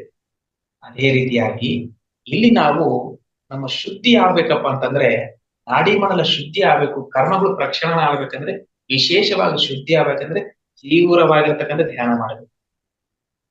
ಧ್ಯಾನಕ್ಕೆ ಶರಣಾಗತಿ ಆಗ್ಬೇಕು. ಈ ದೇಹ ಇದಕ್ಕೆ ತಗೊಂಡು ನಾವು ಗಾನ ಪೀನ ಸೋನೋಗೋಸ್ಕರ ಅಲ್ಲ, ಎಂಜಾಯ್ ಮಾಡೋದಕ್ಕೋಸ್ಕರ ಅಲ್ಲ, ಊರ್ ತಿರುಗೋದಕ್ಕೋಸ್ಕರ ಅಲ್ಲ, ಅಲ್ಲಿ ಹೋದೆ ಇಲ್ಲಿ ಹೋದೆ ಟೈಮ್ ಪಾಸ್ ಮಾಡಕ್ ಆಗಲ್ಲ. ಆ ಸುದ್ದಿ ಹೇಳಿ ಈ ಸುದ್ದಿ ಹೇಳಿದ್ರೆ ಅದಕ್ಕೋಸ್ಕರ ಅಲ್ಲ ಈ ಜನ್ಮ ತಗೊಂಡು. ಬಿಲ್ಡಿಂಗ್ ಮೇಲೆ ಬಿಲ್ಡಿಂಗ್ ಕಟ್ಟೋದಲ್ಲ, ನನ್ನ ಗಂಡ ನನ್ನ ಅಂತಿ ನನ್ನ ಮಕ್ಕಳು ಅದಕ್ಕೋಸ್ಕರ ಎಲ್ಲ ಬಂದಿದ್ದೀವಿ. ಈ ಈ ಶರೀರ ತಗೊಂಡಿದ್ದು ಎದಕ್ಕಯ್ಯ ಅಂತಂದ್ರೆ, ಸಂಸಾರದ ಪ್ರಾಣಿಗಳಾಗಿ ತಗೊಂಡು ಜನ್ಮ ತಗೊಂಡು ಅದಕ್ಕೆ ಸಂಸಾರ ಮಾಡ್ಬೋದು, ಅಲ್ಲಿ ಮಕ್ಕಳು ಡಜನ್ ಗಟ್ಲೆ ಅಡಿಬಹುದು. ಅದು ಅಲ್ಲ, ಇದು ಮನುಷ್ಯ ಜನ್ಮ ತಗೊಂಡಿದ್ದು ಪರ್ಪಸ್. ಮನುಷ್ಯ ಜನ್ಮ ಪರ್ಪಸ್ ಏನಪ್ಪಾ ಅಂದ್ರೆ ಕುಂದಿರ್ಸೋದು. ಅವಧೂತ ಚೋಟಮ್ಮ ಒಂದು ಮಾತು ಹೇಳ್ತಾರೆ, ಏನಂತ? ತಿರುಗತೆ ತಿಪ್ಪಲು, ಹುಚ್ಚುಂಟೆ ಕುಪ್ಪಲು. ಅಂದ್ರೆ ಪ್ರಪಂಚವಲ್ಲ ತಿರುಗಿದ್ರೆ ಏನಾಗುತ್ತೆ? ಕಷ್ಟಗಳು ಬರ್ತವೆ. ಕುತ್ಕೊಂಡು ಧ್ಯಾನ ಮಾಡಿದ್ರೆ ಗುಪ್ಪೆ ಗುಪ್ಪೆ ನಿನ್ನ ಮುಂದೆ ಬಂದು ಬಿಡ್ತದೆ. ಐಶ್ವರ್ಯ ಆಗ್ಲಿ, ಧನವಾಗ್ಲಿ, ಸಂಪತ್ತಾಗ್ಲಿ, ಜ್ಞಾನವಾಗ್ಲಿ, ಎಲ್ಲರೂ ಪ್ರಪಂಚನೇ ನಿನ್ನ ಮುಂದೆ ಬಂದು ಬಿಡ್ತದೆ. ರಮಣ ಮಹರ್ಷಿ ಹತ್ರ ಏನಿದೆ? ಪತ್ರಿ ಸರ್ ಹತ್ರ ಏನಿದೆ? ಶಕ್ತಿ ಇದೆ, ಜ್ಞಾನ ಇದೆ. ಕುತ್ಕೊಂಡು ಧ್ಯಾನ ಮಾಡಿದರೆ ಪತ್ರಿ ಸರ್ ಒಂದು ಜನ್ಮದಲ್ಲಿ 200 ವರ್ಷವರೆಗೆ ತಪಸ್ ಮಾಡಿದ್ದಾರೆ. ರಮಣ ಮಹರ್ಷಿ 14 ವರ್ಷ ಮೌನ ಧ್ಯಾನ ಮಾಡಿದ್ರು. ಮುಮ್ಮಡಿ ಬ್ರಹ್ಮ ಬಾಲಯೋಗಿ 40 ವರ್ಷವರೆಗೆ ಧ್ಯಾನ ಮಾಡಿದ್ರು. ಇಡೀ ಪ್ರಪಂಚವನ್ನು ಕೊಂಡಾಡ್ತಾ ಇದೆ. ಎಲ್ಲವೂ ಬರ್ತವೆ ಧ್ಯಾನ ಮಾಡಿದ್ರೆ. ಧರ್ಮ, ಅರ್ಥ, ಕಾಮ, ಮೋಕ್ಷ 4 ಸಿಗ್ತದೆ. ಯಾರು ಧ್ಯಾನ ಮಾಡ್ತಾರೋ ಅವ್ರಿಗೆ 4 ಸಿಗ್ತದೆ. ಕಾಮ ಅಂದ್ರೆ ಕೋರಿಕೆ ನೆರವೇರ್ತದೆ, ಅರ್ಥ ಅಂದ್ರೆ ಆರ್ಥಿಕ ಸಮಸ್ಯೆ ತೀರ್ತದೆ, ಧರ್ಮ ಅಂದ್ರೆ ಯಾವ್ದು ಒಳ್ಳೇದು ಯಾವ್ದು ಕೆಟ್ಟದ ನಮಗೆ ಗೊತ್ತಾಗುತ್ತೆ, ಮೋಕ್ಷ ಆರಾಮಾಗಿ ಮೋಕ್ಷ ಸಿಗುತ್ತೆ, ಜನ್ಮದಿಂದ ಬಿಡುಗಡೆ ಆಗ್ತದೆ. ಇದು ನಾವು ತಿಳ್ಕೊಬೇಕಾಗಿದೆ. ಇಲ್ಲಿ ವಿಶುದ್ಧ ಚಕ್ರದಲ್ಲಿ ಏನಾಗುತ್ತೆ? ವೃದ್ಧಾತ್ಮ ಸ್ಥಿತಿನಲ್ಲಿ ಇರ್ತಾರೆ. ಮಹಾ ಸಾತ್ವಿಕ, ಸಾತ್ವಿಕದಲ್ಲಿ ಮಣಿಪೂರಕ, ಅನಾಹತದಲ್ಲಿ ಪರಿಸಾತ್ವಿಕ, ಮತ್ತು ಮಹಾ ಪರಿಸಾತ್ವಿಕದಲ್ಲಿ ವಿಶುದ್ಧ ಚಕ್ರ ಇರುತ್ತೆ. ಮಹಾ ಪರಿಸಾತ್ವಿಕ ವೃದ್ಧಾತ್ಮ ಸ್ಥಿತಿಯಲ್ಲಿ ವಿಶೇಷವಾಗಿ ಧ್ಯಾನ ಮಾಡ್ತಾನೆ. ಅಲ್ಲಿ ಭಗವಂತನ ಬಗ್ಗೆ ತಿಳ್ಕೊಂಬಕ್ ಪ್ರಯತ್ನ ಮಾಡ್ತಾನೆ. ವಿಶುದ್ಧ ಚಕ್ರದಲ್ಲಿರ್ತಕ್ಕಂಥವ್ರು ಎಲ್ಲಾ ಕೆಲಸಗಳು ಮಾಡ್ಕೊಂತ ಮತ್ತೆ ಧ್ಯಾನ ಮಾಡ್ತಾರೆ. ಅವರು ಧ್ಯಾನ ಮಾಡಿ ವಿಶೇಷವಾಗಿ ಅವ್ರ ನಾಡಿ ಮಾಡಲು ಶುದ್ಧಿ ಮಾಡ್ಕೊಂಡು ಸೇವೆ ಮಾಡ್ತಾರೆ. ಪ್ರಾಪಂಚಿಕ ಸೇವೆಗಳನ್ನು ಮಾಡ್ತಾ ಮತ್ತು ಸಾಧನೆ ಮಾಡ್ತಾ ಪರಮಾತ್ಮ ತತ್ವ ಬಗ್ಗೆ ತಿಳ್ಕೊಂಬಕ್ ಪ್ರಯತ್ನ ಮಾಡ್ತಾರೆ. ನಾಡಿ ಮಂಡಲಗಳನ್ನೆಲ್ಲ ಶುದ್ಧಿ ಮಾಡ್ಕೊಂತಾರೆ, ಕರ್ಮ ಪ್ರಕ್ಷಾಳನ ಮಾಡ್ಕೊಂಡು ಅವರು ಮತ್ತೆ ಸತ್ಯವಾಗ್ ಪರಿಪಾಲನೆ. ವಿಶುದ್ಧ ಚಕ್ರದಲ್ಲಿ ಇರ್ತಕ್ಕಂಥವ್ರು ಸತ್ಯವನ್ನೇ ನುಡಿತಾರೆ, ಅಸತ್ಯವನ್ನೇ ನುಡಿಯೋದಿಲ್ಲ. ಇದು ಆ ರೀತಿ ಕೆಲವು ಜನ್ಮಗಳು ಆದ್ಮೇಲೆ ಆಜ್ಞಾ ಚಕ್ರದಲ್ಲಿ ಬರ್ತಾರೆ. ನೋಡ್ರಿ, ಆಜ್ಞಾ ಚಕ್ರದಲ್ಲಿ ಸೇರ್ಕೊಂಡ್ರು ಸಹ ಅವರು ಮತ್ತೆ ಜನ್ಮ ಹುಟ್ಟೋಗಬೇಕು. ಸ್ವಲ್ಪ ಲೋಕಗಳ ಬಗ್ಗೆ ತಿಳ್ಕೊಂಡ. ಮೂಲಾಧಾರದಲ್ಲಿ ಯಾವ ಲೋಕದಲ್ಲಿ ಇರ್ತಾರೆ? ಭೂಲೋಕದಲ್ಲಿ ಇರ್ತಾರೆ. ಸ್ವಾದಿಷ್ಠಾನದಲ್ಲಿ ಇರ್ತಕ್ಕಂಥವ್ರು ಭೂವರ್ ಲೋಕದಲ್ಲಿ ಇರ್ತಾರೆ. ಮಣಿಪೂರಕದಲ್ಲಿ ಸ್ವರ್ಗ ಲೋಕದಲ್ಲಿ ಇರ್ತಾರೆ. ಮತ್ತು ಅನಾಹತದಲ್ಲಿರ್ತಕ್ಕಂಥವ್ರು ಜನಲೋಕದಲ್ಲಿರ್ತಾರೆ. ನೋಡಿ, ಜನಲೋಕಕ್ಕೆ ಹೋಗ್ಬೇಕಂದ್ರೆ ಕಂಫರ್ಟಬಲ್ ಆಗಿ ಸತ್ಯದಲ್ಲಿ ನಡಿಬೇಕು, ಚೆನ್ನಾಗಿ ಕೃಷಿ ಮಾಡಬೇಕು, ಅವಾಗಲೇ ಅವರು ಅನಾಹತದಲ್ಲಿರ್ತಕ್ಕಂಥವ್ರು ಜನಲೋಕಕ್ಕೆ ಸೇರ್ಕೊಳ್ತಾರೆ. ಅದಾದ್ಮೇಲೆ ಮತ್ತೆ ಅನಾಹತ ಆದ್ಮೇಲೆ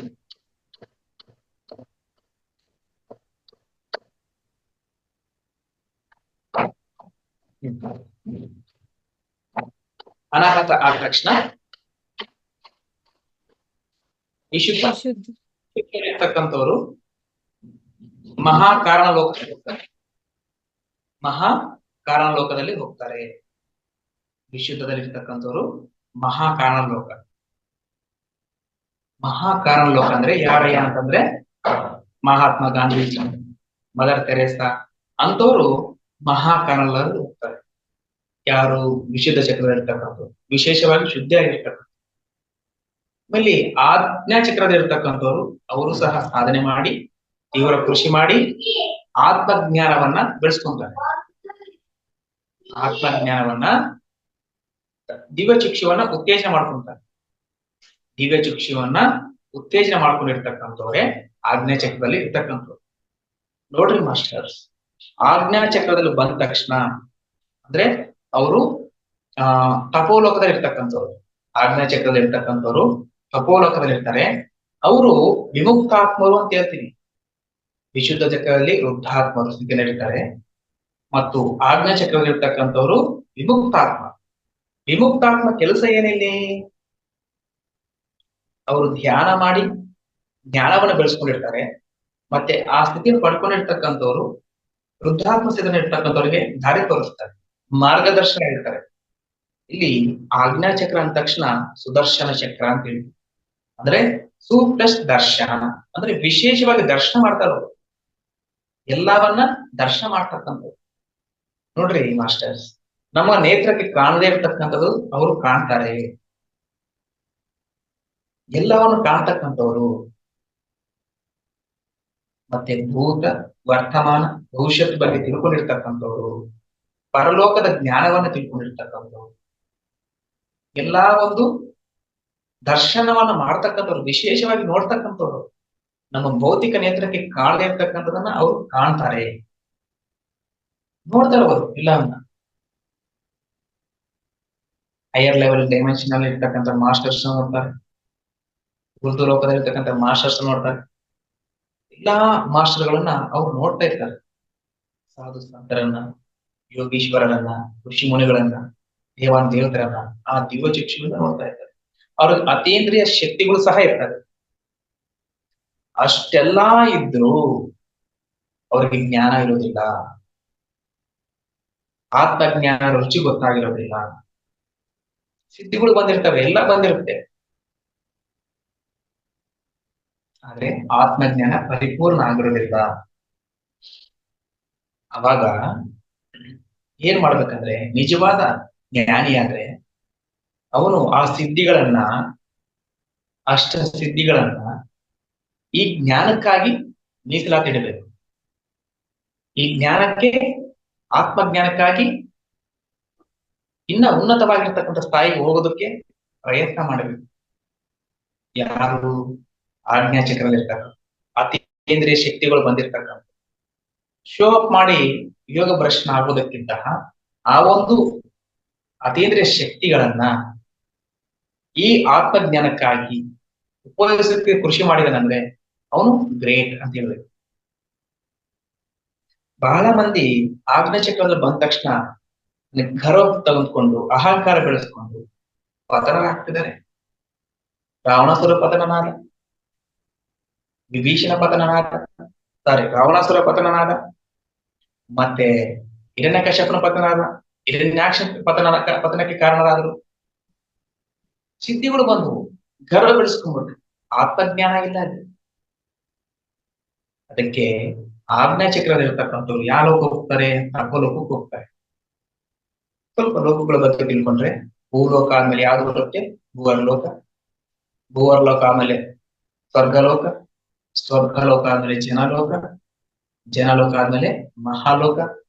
ಮಹಾಲೋಕ ಆದ್ಮೇಲೆ ತಪೋಲೋಕ, ತಪೋಲೋಕ ಆದ್ಮೇಲೆ ಸತ್ಯಲೋಕ. ಮೂಲಾಧಾರದಲ್ಲಿ ಶೇಷವಾತ್ಮ ಇರ್ತಾನೆ.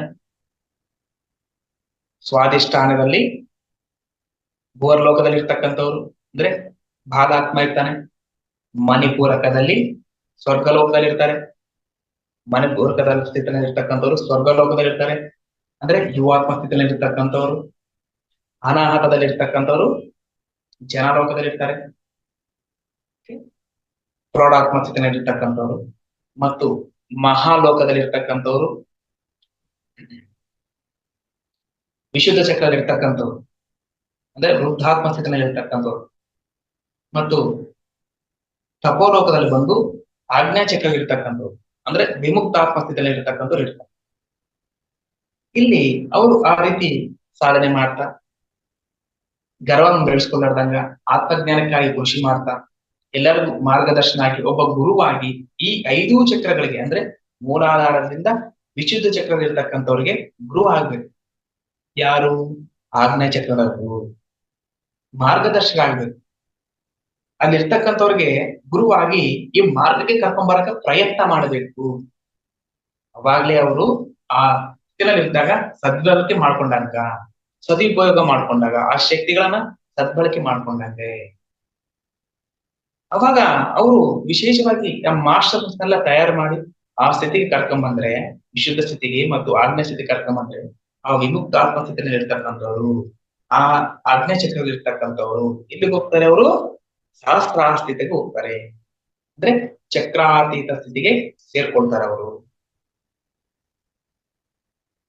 ಅಂದ್ರೆ ನಿರ್ಗುಣ ಸ್ಥಿತಿಗೆ ಸೇರ್ಕೊಳ್ತಾರೆ. ಆಜ್ಞಾ ಚಕ್ರದಲ್ಲಿ ಇರ್ತಕ್ಕಂಥವ್ರು ಶುದ್ಧ ಸಾತ್ವಿಕ ಸ್ಥಿತಿಯಲ್ಲಿ ಇರ್ತಕ್ಕಂಥವ್ರು. ಮತ್ತೆ ಅವ್ರು ಏನಾಗ್ತಾರೆ? ಈ ರೀತಿ ಕೃಷಿ ಮಾಡಿ ಎಲ್ಲರಿಗೆ ಮಾರ್ಗದರ್ಶನ ಆಗಿ ಆ ಒಂದು ಅತೀಂದ್ರಿಯ ಶಕ್ತಿಗಳನ್ನ ಆತ್ಮಜ್ಞಾನಕ್ಕಾಗಿ ಮೀಸಲಾತಿಟ್ಟು ಎಲ್ಲರನ್ನ ಕರ್ಕೊಂಡ್ಬಂದು ಈ ಧ್ಯಾನ ಮಾರ್ಗಕ್ಕೆ ಅವ್ರ ತರ ತಯಾರು ಮಾಡ್ತಾ ಇದ್ರೆ ಅವರೊಬ್ರು ಸಹಸ್ರಾರ ಸ್ಥಿತಿಗೆ ಸೇರ್ಕೊಳ್ತಾರೆ, ಚಕ್ರಾತೀತ ಸ್ಥಿತಿಗೆ ಸೇರ್ಕೊಳ್ತಾರೆ, ನಿರ್ಗುಣ ಸ್ಥಿತಿಗೆ ಸೇರ್ಕೊಳ್ತಾರೆ. ಅವರೊಬ್ರು ಪರಮಾತ್ಮರಾಗ್ತಾರೆ, ಅವರೊಬ್ರು ಬ್ರಹ್ಮರ್ಷಿ ಆಗ್ತಾರೆ. ಇಲ್ಲಿ ಸಹಸ್ರಾರ ಸ್ಥಿತಿ ಅಂದ್ರೆ ಏನು? ಅವ್ರಿಗೆ ಚಕ್ರಗಳು ಇಲ್ಲ, ಅವರಿಗೆ ಜನ್ಮಗಳಿಲ್ಲ. ಬೀಜ ಸ್ಥಿತಿ ಹೋಗಿ ಮರ ಸ್ಥಿತಿ, ಗಿಡ ಸ್ಥಿತಿಗೆ ಬಂತು, ಗಿಡ ಸ್ಥಿತಿ ಹೋಗಿ ಮರ ಸ್ಥಿತಿಗೆ ಬಂತು. ಮರ ಆದ್ಮೇಲೆ ಯಾವುದು? ಅಲ್ಲಿಗೆ ಸ್ಟಾಪ್ ಅದು. ಅಲ್ಲಿ ಏನ್ ಮಾಡುತ್ತೆ? ಅಲ್ಲಿ ಪ್ರೊಡಕ್ಷನ್ ತಯಾರು ಮಾಡುತ್ತೆ, ಫ್ರೂಟ್ಸ್ ಕೊಡುತ್ತೆ, ಹಣ್ಣು ಹಂಪಳವನ್ನು ಕೊಡುತ್ತೆ, ಅಲ್ಲಿ ಬೀಜ ಉತ್ಪತ್ತಿ ಮಾಡುತ್ತೆ, ಮರು ಸೃಷ್ಟಿ ಮಾಡುತ್ತೆ. ಯಾವುದು? ಮರ ಆದ್ಮೇಲೆ. ಅದೇ ರೀತಿಯಾಗಿ ಇಲ್ಲಿ ಪರಮಾತ್ಮ ಸ್ಥಿತಿಗೆ ಸೇರ್ಕೊಂಡಾಗ, ಚಕ್ರಾತೀತ ಸ್ಥಿತಿಗೆ ಸೇರ್ಕೊಂಡಾಗ ಅವನಿಗೆ ಜನ್ಮ ಇಲ್ಲ, ಅವನು ಪರಮಾತ್ಮನಾಗಿದ್ದಾನೆ, ಅವನು ಬ್ರಹ್ಮರ್ಷಿ ಆಗಿದ್ದಾನೆ. ಅವನು ಏನ್ ಮಾಡ್ತಾನೆ? ಅಂಶಾತ್ಮಗಳನ್ನ ಸೃಷ್ಟಿ ಮಾಡ್ತಾನೆ ಸತ್ಯಲೋಕದಲ್ಲಿ. ಭಗವದ್ಗೀತದಲ್ಲಿ ಏನ್ ಹೇಳ್ತಾರಂದ್ರೆ, ಆ ಬ್ರಹ್ಮ ಭುವನಾಲೋಕ ಪುನರಾವರ್ತಿ ಓ ಅರ್ಜುನ ಮಾ ಉಪೇಕ್ಷಂತ ಕೌಂತೆಯ ಪುನರ್ಜನ್ಮನಾ ವಿಚ್ಯತೆ. ಅರ್ಜುನ, ನೀನು ಬ್ರಹ್ಮಲೋಕಕ್ಕೆ ಹೋದ್ರು ಅಂದ್ರೆ ತಪೋಲೋಕಕ್ಕೆ ಹೋದ್ರು ಮತ್ತೆ ಹುಟ್ಟಬೇಕಾಗುತ್ತೆ. ನಾನಿರ್ತಕ್ಕಂಥ ಲೋಕಕ್ಕೆ ನೀನ್ ಬಂದಿ ಅಂದ್ರೆ ನಿನಗೆ ಜನ್ಮ ಇಲ್ಲ. ನಾನಿರ್ತಕ್ಕಂಥ ಲೋಕ ಅಂದ್ರೆ ಸತ್ಯಲೋಕ. ಕೃಷ್ಣ ಇರೋದು ಯಾವ ಲೋಕ? ಸತ್ಯಲೋಕ. ಸತ್ಯಲೋಕದಲ್ಲಿ ಯಾರು ಇರ್ತಾರೋ ಅವರಿಗೆ ಜನ್ಮಗಳು ಇಲ್ಲ. ಇದು ಕೃಷ್ಣ ಅರ್ಜುನ್ ಹೇಳ್ತಾನೆ. ಅದಕ್ಕಾಗಿ ಇಲ್ಲಿ ಸಹಸ್ರಾರ ಸ್ಥಿತಿನಲ್ಲಿ ಇರ್ತಕ್ಕಂಥವ್ರು ಯಾವ ರೀತಿ ಇರ್ತಾರೆ, ಅವರು ಪ್ರವರ್ತನೆ ಹೆಂಗಿರುತ್ತೆ, ಅವ್ರ ನಡವಳಿಕೆ ಹೆಂಗಿರುತ್ತೆ? ಅವರು ಸಂಪೂರ್ಣವಾಗಿ ಆತ್ಮ ತತ್ವವನ್ನ ತಿಳ್ಕೊಂಡಿರ್ತಾರೆ. ದೇಹ, ಮನಸ್ಸು, ಬುದ್ಧಿ, ಚಿತ್ತ, ಅಹಂಕಾರವನ್ನು ದಾಟಿ ಈ ಪ್ರಪಂಚಿಕ ಮಾಯವನ್ನು ತ್ಯಜಿಸಿ ಕೇವಲ ಆತ್ಮ ಸ್ಥಿತಿಯಲ್ಲಿರ್ತಕ್ಕಂಥ ಸಾಕ್ಷೀಭೂತವಾಗಿ ಇಡೀ ಪ್ರಪಂಚವನ್ನ ನೋಡ್ತಕ್ಕಂಥ, ಇಡೀ ಬ್ರಹ್ಮಾಂಡವನ್ನೆಲ್ಲ ಪರಮಾತ್ಮ ತತ್ವವಾಗಿ ನೋಡ್ತಕ್ಕಂಥವ್ರು. ಇದಿದೆ 84 ಲಕ್ಷ ಜೀವರಾಶಿಗಳಲ್ಲಿ ಪರಮಾತ್ಮ ತತ್ವವನ್ನು ಕಾಣ್ತಕ್ಕಂಥ. ನೀಚನಲ್ಲೂ ಚಂಡಾಲನಲ್ಲೂ ಎಂಥವರನ್ನಲ್ಲಾಗ್ಲಿ ಪರಮಾತ್ಮ ತತ್ವವನ್ನು ಕಾಣ್ತಕ್ಕಂಥ. ಕುಲ, ಮತ, ಜಾತಿ, ಭೇದ, ವರ್ಣ ಇವ್ಯಾವೂ ಇರೋದಿಲ್ಲ ಅವರಿಗೆ. ಪ್ರತಿಯೊಬ್ಬರಲ್ಲೂ ಸಣ್ಣ ಇರುವೆಲಿಂದ ಹಿಡಿದು ಮನುಷ್ಯನವರೆಗೂ ಪರಮಾತ್ಮ ತತ್ವವನ್ನು ನೋಡ್ತಾನೆ. ಯಾರು? ಸಹಸ್ರಾರ ಸ್ಥಿತಿಯಲ್ಲಿ ಇರ್ತಕ್ಕಂಥವ್ರು, ಪರಮಾತ್ಮ ಸ್ಥಿತಿನಲ್ಲಿ ಇರ್ತಕ್ಕಂಥವ್ರು. ಅವರು ಕೆಲಸಗಳು ಹೆಂಗಿರ್ತಾವ ಅಂದ್ರೆ ಕೇವಲ ಆತ್ಮದ ಬಗ್ಗೆ, ಆತ್ಮದ ಚಿಂತನೆ ಅಂದ್ರೆ ಧ್ಯಾನ, ಮತ್ತು ಆತ್ಮಕ್ಕೋಸ್ಕರ ಲಾಭಕ್ಕೋಸ್ಕರ ಸ್ವಾಧ್ಯಾಯ ಅಂದ್ರೆ ಆತ್ಮಜ್ಞಾನಕ್ಕೆ ಸಂಬಂಧಪಟ್ಟಿರ್ತಕ್ಕಂಥ ಪುಸ್ತಕಗಳು ಓದೋದು ಸ್ವಾಧ್ಯಾಯ, ಮತ್ತು ಸಜ್ಜನ ಸಾಂಗತ್ಯ ಅಂದ್ರೆ ಸತ್ಯವನ್ನ ತಿಳ್ಕೊಂಡಿರ್ತಕ್ಕಂತಹ ಸತ್ಪುರುಷರ ಸಾಂಗತ್ಯ. ಆಮೇಲೆ ಸೇವಾ, ದೇಹ ಸೇವೆ ಇರೋದಿಲ್ಲ. ಅವರು ಸೇವೆ ಹೆಂಗಿರುತ್ತಂದ್ರೆ ಆತ್ಮದ ಸೇವೆ, ಕೇವಲ ಆತ್ಮದ ಬಗ್ಗೆ ಚಿಂತನೆ ಮಾಡ್ತಾರೆ, ಆತ್ಮಕ್ಕೋಸ್ಕರ ಕೃಷಿ ಮಾಡ್ತಾರೆ. ಅವರೇ ಪತ್ರಿಜಿ ಸರ್ ಆಗಿರ್ಬೋದು, ತಟವರ್ತಿ ರಾಘವ ಸರ್ ಆಗಿರ್ಬೋದು, ಇವಾಗ ಇರ್ತಕ್ಕಂತಹ ಪಿರಮಿಡ್ ಮಾಸ್ಟರ್ಗಳು ಎಲ್ಲರೂ ಆತ್ಮದಕ್ಕೋಸ್ಕರ ಕೃಷಿ ಮಾಡ್ತಾ ಇದ್ದಾರೆ. ಅದಕ್ಕೆ ಪಿರಮಿಡ್ ಮಾಸ್ಟರ್ ಅಂದ್ರೆ ಸಹಸ್ರಾರ್ಥದಲ್ಲಿರ್ತಕ್ಕಂಥ ಪತ್ರಿಜಿ ಸರ್ ಇರ್ತಾರೆ. ಕೇವಲ ಆತ್ಮದ ಬಗ್ಗೆ ಚಿಂತನೆ ಮಾಡ್ತಾರೆ, ಆತ್ಮಕ್ಕೋಸ್ಕರ ಕೃಷಿ ಮಾಡ್ತಾರೆ, ಆತ್ಮದ ಒಂದು ಸಂಬಂಧಪಟ್ಟಿರ್ತಕ್ಕಂಥ ಪುಸ್ತಕಗಳು ಓದ್ತಾರೆ, ಆತ್ಮಕ್ಕೆ ಸಂಬಂಧಪಟ್ಟು ತಿಳ್ಕೊಂಡಿರ್ತಕ್ಕಂಥವ್ರ ಜೊತೆ ಸಜ್ಜನ ಸಾಂಗತ್ಯ ಮಾಡ್ತಾರೆ, ಮತ್ತು ಆತ್ಮದ ಬಗ್ಗೆ ಲಾಭ ತಂದುಕೊಡ್ತಕ್ಕಂತಹ ಇದ್ರ ಬಗ್ಗೆನೇ ಸೇವೆ ಮಾಡ್ತಾರೆ. ಅಂದ್ರೆ ಧ್ಯಾನ ಕಳಿಸ್ಕೊಡೋದಾಗ್ಲಿ, ಆತ್ಮಜ್ಞಾನವನ್ನು ಬೋಧನೆ ಮಾಡೋದಾಗ್ಲಿ, ಆತ್ಮದ ಲಾಭಕ್ಕೋಸ್ಕರನೇ ಪ್ರತಿಯೊಂದು ಕೃಷಿ ಮಾಡ್ತಾ ಹೋಗ್ತಾರೆ ಅವರು. ಇಲ್ಲಿ ಆತ್ಮ ಲಾಭ ಹೊಂದ್ಬೇಕಂದ್ರೆ 4 ಮಾಡಬೇಕು. ಈಗಾಗಲೇ ಹೇಳ್ಕೊಂಡ್ವಿ, ಮತ್ತೆ ಇನ್ನೊಂದ್ಸಲ ಆತ್ಮಕ್ಕೆ ಲಾಭ ತಂದುಕೊಳ್ತಕ್ಕಂಥ ಕರ್ಮಗಳು ಯಾವಯ್ಯ ಅಂತಂದ್ರೆ ಅಂದ್ರೆ ಮುಕ್ತಿ ಕರ್ಮಗಳು, ಅಂದ್ರೆ ಮೋಕ್ಷ ಕರ್ಮಗಳು. ಆತ್ಮ ಕರ್ಮಗಳು ಯಾವುವು? ಫಸ್ಟ್ ಧ್ಯಾನ, ಸ್ವಾಧ್ಯಾಯ ಅಂದ್ರೆ ಆತ್ಮಕ್ಕೆ ಸಂಬಂಧಪಟ್ಟಿರ್ತಕ್ಕಂಥ ಪುಸ್ತಕಗಳು ಓದೋದು, ಅಂದ್ರೆ ಭಗವದ್ಗೀತಾ, ಪತ್ರಿಸಾರ ಪುಸ್ತಕಗಳು, ತಟವರ್ತಿರಾದ ಪುಸ್ತಕಗಳು, ಮೇಡಮ್ ಅಂತವೆಲ್ಲ ಯೋಗೀಶ್ವರ ಪುಸ್ತಕಗಳು ಓದೋದು. ಸ್ವಾಧ್ಯಾಯ, ಸಜ್ಜನ ಸಾಂಗತ್ಯ ಅಂದ್ರೆ ಸತ್ಯವನ್ನ ತಿಳ್ಕೊಂಡಿರೋದ್ರ ಜೊತೆ ಅವ್ರ ಸಾಂಗತ್ಯ ಮಾಡೋದು, ಮತ್ತು ಸೇವಾ ಅಂದ್ರೆ ಆತ್ಮದ ಸೇವೆ, ದೇಹ ಸೇವೆ ಅಲ್ಲ, ಮನೋಸೇವೆ ಅಲ್ಲ, ಬುದ್ಧಿ ಸೇವೆ ಅಲ್ಲ, ಆತ್ಮದ ಸೇವಾ. ಆತ್ಮದ ಸೇವೆ ಅಂದ್ರೆ ಧ್ಯಾನ ಕಲಿಸ್ಕೊಡೋದು, ಆತ್ಮಜ್ಞಾನ ಬೋಧನೆ ಮಾಡೋದು, ಯಜ್ಞಗಳಲ್ಲಿ ಪಾಲ್ಗೊಳ್ಳೋದು, ಮತ್ತೆ ಎಲ್ಲರಿಗೆ ತಿಳಿಸ್ಕೊಡ್ತಕ್ಕಂಥದ್ದು, ಸ್ಕೂಲ್ ಮಕ್ಕಳಿಗಾಗ್ಲಿ, ಪಿರಮಿಡ್ ಸೆಂಟರ್ಗಳಿಗಾಗ್ಲಿ ಎಲ್ಲೋ ಒಂದು ಹೋಗಿ ತಿಳಿಸ್ಕೊಡ್ತಾನೆ. ಇವೆಲ್ಲ ಸೇವೆ ಬರುತ್ತೆ, ಆತ್ಮದ ಸೇವೆ. ಮಾನವ ಸೇವೆ ಬೇರೆ, ಮಾಧವ ಸೇವೆ ಬೇರೆ. ಮಾಧವ ಸೇವೆ ಅಂದ್ರೆ ಧ್ಯಾನ ಕಲಿಸ್ಕೊಡೋದು, ಆತ್ಮಜ್ಞಾನ ಬೋಧನೆ ಮಾಡೋದು. ಮಾನವ ಸೇವೆ ಅಂತಂದ್ರೆ ದೇಹಕ್ಕೆ ಸಂಬಂಧಪಟ್ಟಿರ್ತದೆ. ಯಾರಿಗಾನ ರೋಗ ಬಂದಿರುತ್ತೆ, ಹಾಸ್ಪಿಟಲ್ ಕರ್ಕೊಂಡು ಹೋಗಿ ತೋರಿಸು. ಯಾರಿಗಾನ ದುಡ್ಡು ಅವಶ್ಯಕತೆ ಇರುತ್ತೆ, ಮದುವೆ ಮಾಡ್ಬೇಕಾದ್ರೆ ದುಡ್ಡು ಸಹಾಯ ಮಾಡೋದು, ಕಷ್ಟ ಕಾಲದಲ್ಲಿ ಸಹಾಯ ಮಾಡೋದು, ಇದೆಲ್ಲ ಮಾನವ ಸೇವೆ. ಮಾನವ ಸೇವೆ ಬಂದು ನರೆ ಸೇವೆ, ಮಾನವ ಸೇವೆ ಬಂದು ನಾಲ್ಕಲೋಕದ ಸೇವೆ ಇದ್ದಂಗೆ. ಆದ್ದರಿಂದ ಇಲ್ಲಿ ಮಾನವ ಸೇವೆ ಮಾಡಬೇಕು. ಸೇವೆ ಇಸ್ ಅಲ್ಟಿಮೇಟ್. ಸಹಸ್ರಾರ್ಥಿತನಿರ್ತಕ್ಕಂಥವ್ರು ಆತ್ಮದ ಬಗ್ಗೆ ಅಭಿರುಚಿ ಹೊಂದಿರ್ತಕ್ಕಂಥವ್ರು ಪರಿಪೂರ್ಣ ಆಗಿರ್ತಾರೆ. ಆತ್ಮದ ಕೆಲಸದ ಬಗ್ಗೆ ಕೃಷಿ ಮಾಡ. ಇದು ಚಕ್ರಗಳಲ್ಲಿ ಇರ್ತಕ್ಕಂತಹ ಒಂದು ಸ್ಥಿತಿಗಳು. ಮತ್ತು ನಾವು ಯಾವ ಸ್ಥಿತಿನಲ್ಲಿದ್ದೀವಿ ನಾವು ಅರ್ಥ ಮಾಡ್ಕೋಬೇಕು, ಅವಾಗಲೇ ನಮ್ಗೆ ಪರಿಪೂರ್ಣ ಆಗಲು ಸಾಧ್ಯ ಆಗುತ್ತೆ. ಓಕೆ ಮಾಸ್ಟರ್ಸ್, ಮತ್ತೆ ನನಗೆ ಇಷ್ಟೊತ್ತು ಅವಕಾಶ ಮಾಡಿಕೊಟ್ಟಿರ್ತಕ್ಕಂತಹ ಅವತಾರ್ ಫೌಂಡೇಶನ್ ರಂಗನಾಥ್ ಸರ್ ಅವರು, ಅಶ್ವಿನಿ ಮೇಡಮ್ ಅವರು ಧನ್ಯವಾದಗಳು. ಮತ್ತೆ ಇದರಲ್ಲಿ ಏನಾನ ಲೋಪದೋಷ ಇದ್ರೆ ಅದು ನನ್ನ ಬುದ್ಧಿ ದೋಷ ಅಂತ ಪರಿಗಣಿಸಿದ್ರು, ಏನಾನ ಒಳ್ಳೆ ವಿಚಾರ ಇದ್ರೆ ಅದು ಗುರುವಿನ ವಾಣಿ ಅಂತ ಸ್ವೀಕರಿಸಿದ್ರು.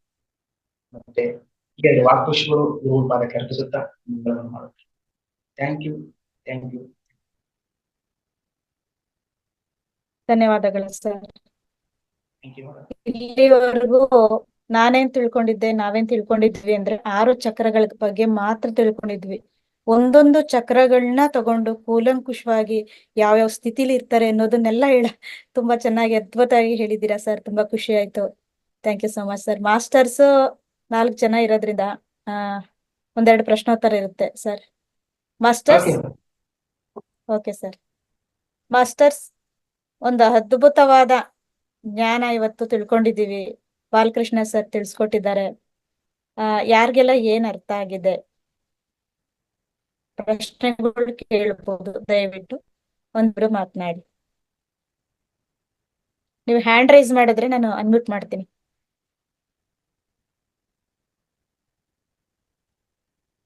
ನಿಮ್ಗೆ ಏನ್ ಅರ್ಥ ಆಗಿದೆ ಒಂದೆರಡು ಮಾತುಗಳಲ್ಲಿ ವ್ಯಕ್ತಪಡಿಸಿ. ಯಾಕೆಂದ್ರೆ ನಾವು ಜ್ಞಾನ ತಿಳ್ಕೊಂಡಿದೀವಿ ಅಂದ್ಮೇಲೆ ನಾವು ಅದಕ್ಕೆ ಪ್ರತಿ ಉತ್ತರವಾಗಿ ಒಂದೆರಡು ಮಾತಾಡ್ಬೇಕಾಗತ್ತೆ. ದಯವಿಟ್ಟು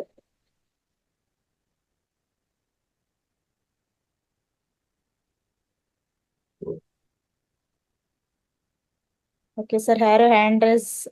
ವೀಣಾ. ವೀಣಾ ಮೇಡಮ್, ಮಾತಾಡಿ. ಸರ್, ಇವತ್ತು ತುಂಬಾ ಚೆನ್ನಾಗಿ ಚಕ್ರದ ಬಗ್ಗೆ ಹೇಳ್ಕೊಡ್ತೀವಿ. ನಮಗೆಲ್ಲ ಖುಷಿ ಆಯ್ತು. ನಾವು ಬರೀ ಕೇಳಿಸ್ತಾ ಇಲ್ಲ ಸರ್? ವಿಡಿಯೋ ಆನ್ ಮಾಡ್ತೀರಾ ಮೇಡಮ್?